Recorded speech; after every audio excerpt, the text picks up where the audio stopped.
Hi, this is Mark Shaw, Service Manager for Green Sefton, and this presentation runs through the annual review for the service for 2021 and a look ahead into 2022.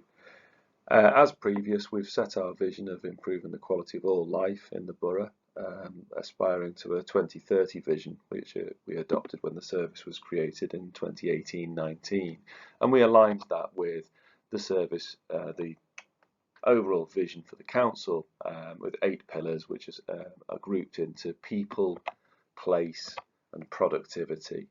And what we're going to do is run through what have we achieved in this year, and then latterly what are we aspiring to do next year. So we've continued to work in partnership with many others, with our brilliant friends of groups and other volunteers, our statutory partners, other landowners across the borough. We have some great relationships where we achieve a lot in partnership together. We have shared our service plan over the last year or so and tried to communicate that. We've also resurrected our customer satisfaction surveys, and we've actually got the data from previous surveys done 5, 10 and 15 years ago. So we'll be able to track our progress over time and see how people receive the services that we're providing within the resources available to us.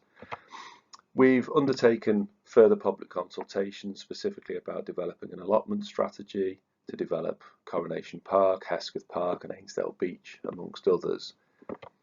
We've delivered the Bootle driving range. That's almost complete at the time when I'm recording this presentation. That should be opening in the next couple of weeks. And that's our first trial of developing a business case approach where the income generated from the facility should help pay for the loan, or should pay for the loan that created it in the first place. So quite a good cyclical model that we're trying to develop elsewhere now. This diagram is contained within the actual main review document, which I'm just going to take a moment to explain. This actually looks at the land management team, which is the third of Green Sefton, one of our 3 teams. And this circle represents our core services, the resources we have available. So we've got 48 staff delivering all of our actual operations on the ground, the practical gardening and the rangering that the service provides. And broadly speaking, that's divided up into bins and cleansing, golf, other sports, outdoor sports, our beach parking and the maintenance and cleansing of that, the habitat conservation work that we do, grass cutting, which is backed up by tractor mowing, the cemeteries and crematoria maintenance we now do, any general backup work, and then administration. But what's of interest is, I think, over these last couple of years with COVID and these exceptional times we've had, there has been impacts. So COVID has reduced our staffing for a start. We've generally had 6 members of staff off on average at any one time over this last summer. At the same time, lockdown and the gradual easing of restrictions has led to increased visitor pressure, demanding more cleansing and more beach parking, administration and management. We've also drawn resources elsewhere to account for that, at the same time as we've had some pressures on our cemeteries and crematoria service, which has meant extra demands placed on there. An increase in number of fly tipping has been quite significant over this last year, which has put greater pressure on the team. And then ongoing travel restrictions has meant greater and greater visitor numbers, putting further and further pressure on. Our contracted works, where we've been exploring commercial services, has put a prioritisation on those works. And previous contracted works have come to an end, funded works, which has reduced our resources in some places as well. This has all led to increases in visitor dissatisfaction, which has put sort of almost like reactive demands on us where we try and respond to complaints. But we have got some new projects on the horizon and new ways that we're exploring to increase the resources of what we've got. But all of this has meant that our poor, hard-working operational team have been pretty flat out this year, and they have put greater pressure on the machinery and equipment that we have available. Inevitably, that has had an impact on our team, and in some cases has led to some absences, but also on the machinery itself, where we've been using it inappropriately, almost because we're trying to catch up on cutting grass with machinery that's not meant for the grass when it's cut that long, has led to some issues with those machines. So I think this diagram's worth it, explaining to sort of where we've been pulled in different directions over this last year. So back to the review document. We've continued this year with a visitor action plan to try and manage those visitors. We've put in extra resources, supported by a cabinet member reference group. We've had additional cleansing. We've put a communications plan in place. We've provided portaloo toilets. We've done a number of actions to provide for the excess numbers of visitors, these exceptional high numbers of visitors we've seen over this last summer and the summer before. We've responded to storm events as we always do. Storm Christoph was a particular moment in January. We were part of an emergency plan helping to evacuate 440 homes in Maghull late into the evening, and the reaction to that isn't just on the evening itself, but then it's the investigation work and seeking the capital funds to then respond and put things into place after the event as well, and try and account for inevitable future storms which will happen in times to come. We've published a Coast Plan position statement now 4 years on from the Coast Plan being launched in 2017, looking at how we are balancing and managing encouraging additional visitors to the coast, but also taking account that it is a special protected, internationally protected area for nature, and trying to balance those two things together for overall benefits, but also taking account of climate change and the way that we need to adapt. We've also undertaken mapping sessions, sort of outline master plans almost, for each of the 4 coastal gateways this year, which will be published by the end of this calendar year. We've continued to develop as a service. We've been trying to be quite innovative with our business case approaches, like I've touched on earlier. Things like the food and drink trials down at the coast at Crosby and up at Ainsdale, and things like I've noted there, the Toad Hall mural to give that building a facelift and encourage different concessionaires at the off-beach area at Ainsdale Gateway as well. Another example is the most haunted experience, making use of the Botanic Gardens Museum, which I think is quite innovative, making use of an empty building that otherwise was just gathering dust. So that's a good example where we are trying to innovate and think of new ways of providing facilities for our visitors, making them okay. They are paid for, but it's only when people want to choose to come and pay for those additional things. The overall access to our sites, we'd always like to consider will be free of charge, but then reinvesting those monies back into the service and try to make our overall services a better experience for our visitors. We have tracked our performance since Green Sefton's inception, and I will just come off on that diagram a little bit for a moment. So our service plan, we've got 80 plus different actions that we're tracking over time. And you can actually see the impact here over these last couple of seasons, where the RAG rated green items on a broad scale sort of assessment are declining, and actually the amber items are rising. And I think that goes to show where we've been pulled in different directions, and some of the things that we set out to do at the start of Green Sefton we're being pulled away from as we are asked to look at different things, or we're firefighting operational changes and so on. So it's something worthy of note, I think, in this review, and thinking about how we're going to manage that moving forward and remain focused on the things that we've all agreed are the priority. So back to the presentation.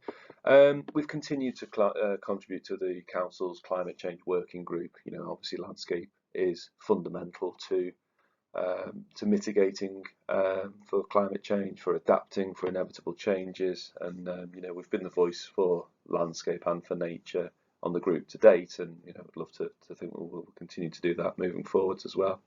So that's a quick skim over of 2021.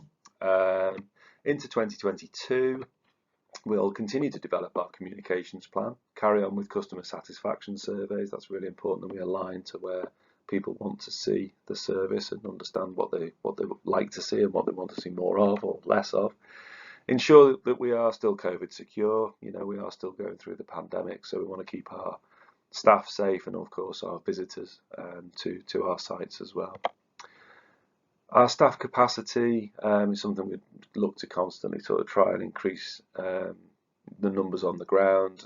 Think about apprenticeships. We have had 9 apprentices come through the service so far, several of whom I'm pleased to say have now got full-time jobs with us. And only last week, one of our apprentices finishing his 2-year accreditation, his qualification. He's now got a year fixed term contract with us, which is hopefully a stepping stone into something else for the future. So succession planning is always important for any team like we've got, as is training generally.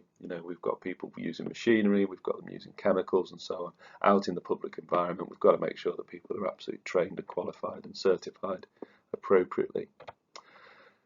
We'll be looking to adopt a number of strategies over this next year. So we've got the tree and woodland strategy, the allotment strategy, and flood and coastal erosion risk management. That's FSERM. That strategy is currently out for consultation. We're contributing towards the wider playing pitch strategy, football development, and nature conservation strategy. And we're developing a calendar for how we manage with nature. And speaking of nature, we do need to be the voice for nature within the borough. So we've put in that little phrase there: nurture nature needs to be part of what we do. Overall, we need to set the standards of what can be achieved within the available resources. I think that's going to become more and more of an important conversation for people to understand what we are resourced to still to provide, and then the follow-on conversation, if people are unhappy with what can we do to address that? Do we lower the expectations, or do we actually look at the resourcing differently to try and raise what can be provided? We need to continue to develop our coastal gateways. We've got a lovely coastline, the 4 coastal gateways, 3 of which Green Sefton manage up at Crosby, Ainsdale and Southport. And we need to normalise the visitor action plan. So those things that we've done as part of the pandemic over the last 2 summers, that we're having conversations about, actually some of these things we need to carry on doing for the future. As I said, we've finished Bootle Driving Range. We're actually taking a paper imminently to Cabinet about the Southport golf course and the potential developing of a vision and investment in that. I think there's a great opportunity both on the course and its empty buildings at the moment there. So that's something for this next year. Planning for the replacement of our fleet and machinery is always going to be a constant for an operational service like this. Our team, our staff on the ground are absolutely fundamental, as is of course the tools and equipment and the consumables that they need to be able to perform their duties and provide the services that we do. So we do need to plan for that, because some of our fleet is now getting to a point where it needs replacement. We insourced the grounds maintenance in parks 5 years ago now, so it's getting to that point. Developing a vision for our places in the future, thinking strategically, thinking about, we can't continue to spread ourselves as thinly as we have been. We might need to focus our attention on agreed areas. So that's going to be something that we need to think about, a place-based approach for the future. And that's going to lead to the conversations about developing our landscape management approach, the sort of stuff that we talk about with working with nature rather than against it. I think there's some great examples already where we've allowed longer grass areas, we've developed wildflower meadows, we've let some shrubs and hedges grow to their natural shape and form. It's aligning with the resources we've got available, but in the context of climate change and biodiversity crisis, it's actually probably the right thing to do as well. So we're going to continue that and help maybe roll that out across the council and beyond wider. Overall, I think we've touched on the capacity issues and the resources that we've got available, but fundamental to that is that innovative business case kind of approach. So although with capacity and the workload planning I'll touch on in a moment, I don't think we can take on many more new projects at this stage within the capacity we've got, but we can certainly deliver the ones that we've got in train already and sort of put a marker down for 2023 and beyond for continue to innovate and move forwards from there. Climate change again is always going to be fundamental to what we do. In fact, and the graphic sort of suggests that it is a golden thread in what we do, so we've got to take account of that always. So then bringing all this together is this workload setting and capacity management, and trying to focus on those things that we've agreed are important. Now, I won't go through this graphic in any great detail, but within the main report we've set up this matrix of urgency versus importance, and those things that we say we will be looking at more immediately, and then those things that we might sort of set aside to look at in a few months' time. This will be reported to Cabinet member regularly, as and when new projects or initiatives come forward. We'll have those discussions to say, well, is it something that we politely decline at this stage, or do we reshuffle these priorities that are on this matrix? Basically acknowledging, thinking back to the graphic about the service plan, we can't carry on taking on more and more and more. There isn't enough staff to absorb so much, and we want to sort of focus on the things that we've all agreed are so important. So that is pretty much the review. There is a document, the full report is available online as well. You might have seen the little 2-minute video that we've done to introduce all of this. I hope you found it of interest, and yeah, we'll speak to you soon. By all means, contact the team if you've got any queries. Thanks very much. Bye.